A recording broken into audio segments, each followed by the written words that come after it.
आयुर्वेद के अनुसार उपवास करने से आपका वात रोग बढ़ सकता है। शरीर में रूखापन, दर्द, पीड़ा की समस्या, कब्ज की समस्या और अधिक बढ़ सकती है, क्योंकि उपवास करने से आपके शरीर में वायु का प्रकोप जो है वो बढ़ जाता है। वायु पूरे शरीर में और ज्यादा गमन करता है, क्योंकि शरीर आपका खाली रहता है और वायु से शरीर के जो अंदर के जोड़ों के सिनोवियल फ्लूइड हैं, जो नेचुरल प्राकृतिक तेल हैं, वो सूखने की संभावना बढ़ जाती है।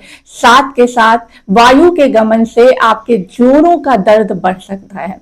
बिल्कुल, तो इसलिए आपको एक चीज का ध्यान रखना है कि अगर आप उपवास लगातार करते हैं 24-24 घंटे का, पूरे दिन का, तो उसको आपको थोड़ा सा कम लेवल पर लाना है। इतने लंबे उपवास नहीं करने हैं अगर जोड़ों के दर्द से और कब्ज वगैरह की समस्या से जूझ रहे हैं।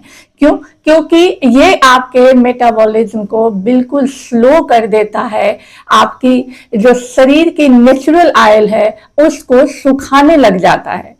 अब जब भी उपवास करे तो एक चीज का ध्यान रखे, अगर उपवास करना आवश्यक हो तो 7-8 घंटे से ज्यादा का उपवास नहीं करे। हर 4-5 घंटे पर कुछ न कुछ लिक्विड लेते रहे। जैसे आप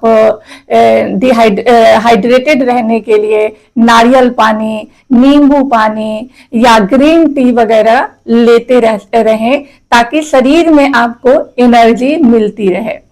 इसके साथ साथ आपको इस चीज का ध्यान रखना है कि जब उपवास करें तो उपवास करने के तुरंत बाद गरिष्ठ भोजन ना करें।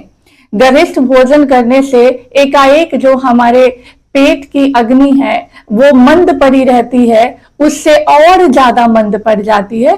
क्यों? क्योंकि हम इतना ज्यादा गरिष्ठ भोजन कर लेते हैं कि वो अपने अच्छे तरीके से काम नहीं कर पाता और फिर कब्ज की समस्या होती है और फिर वायु का प्रकोप और ज्यादा आपका बढ़ जाता है।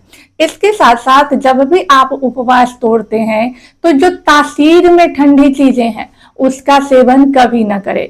क्यों? क्योंकि जब हम उपवास करते हैं तो जनरली केला वगैरह खाते हैं ना, तो केला खाते हैं या सलाद वगैरह का अधिक मात्रा में आप कच्ची चीजों का उपयोग कर लेते हैं, तो भी आपके वायु का प्रकोप और ज्यादा बढ़ जाता है। तो इस चीज का ध्यान रखें कि जब भी आप व्रत करने के बाद उपवास तोड़ते हैं तो सुपाच्य भोजन लीजिए, जिससे कि आपका शरीर जो है एक धीरे धीरे ट्रैक पर आ सके। ना तो बहुत गरिष्ठ भोजन लेना है, ना एकदम कच्चा भोजन लेना है। उसके साथ साथ ध्यान रखना है कि सूखे आइटम, जैसे तुरंत उपवास खत्म हुआ और ज्यादा सूखे आइटम जैसे कि मुरमुरे वगैरह, मिक्सचर वगैरह, इन सब चीजों का आपको तुरंत सेवन नहीं करना है।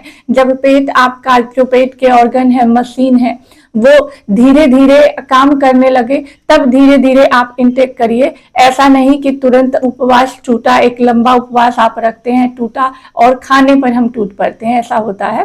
तो ऐसा बिल्कुल ना करें।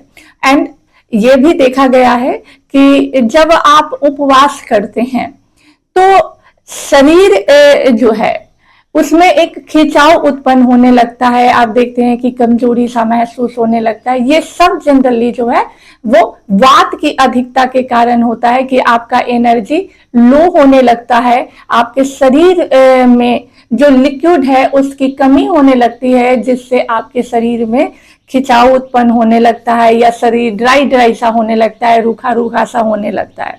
तो जिनको भी वात की प्रॉब्लम है उनको ध्यान देना है कि एक तो लंबा उपवास ना करे, दूसरा कि कब्ज की जो समस्या होती है उसको आपको कम करना है, क्योंकि वात और कब्ज का बहुत गहरा संबंध है। एक कब्ज होते हजारों तरह के बीमारियां जो हैं वो आपके शरीर में होने लगती है।